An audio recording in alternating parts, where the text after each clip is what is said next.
पुत्रसंतान प्राप्तीमध्ये जर बाधा येत असेल तर आपला गुरुग्रह खराब किंवा कमजोर झाल्याची ही लक्षणे आहेत। तर त्यासाठी आपल्याला आपला गुरुग्रह खूप मजबूत करण्याची गरज असते।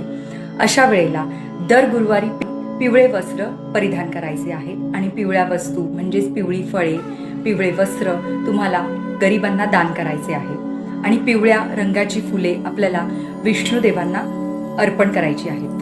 त्याचबरोबर आपल्याला आपण ज्यांना गुरु मानतो अशा लोकांबरोबर आपल्याला जास्त कनेक्टेड राहायचे आहे। नाही, दर गुरुवारी उपवास करायचा आहे। दर गुरुवारी सकाळी कोमट पाण्यामध्ये मध टाकून ते प्यायचे आहे। विष्णुदेवांचे जे कोणी अवतार आहेत म्हणजे श्री स्वामी समर्थ, श्री गुरुदेव दत्त, श्री गजानन महाराज, ह्या सर्व देवांची आपल्याला भक्ती करायची आहे आणि आपल्याला विष्णुदेवांची उपासना करायची आहे।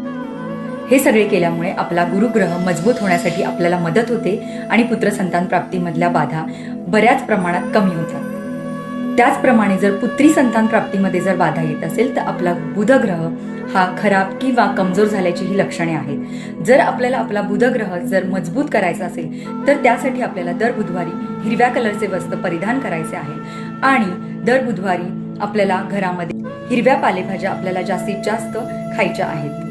त्याचबरोबर दर बुधवारी आपल्याला महादेवांच्या पिंडीवर पाणी वाहायचे आहे आणि आपल्या मनातील ज्या काही इच्छा आहेत त्या बोलायच्या आहेत आणि त्याचबरोबर आपल्याला दर बुधवारी तुळशीला देखील पाणी घालायचे आहे।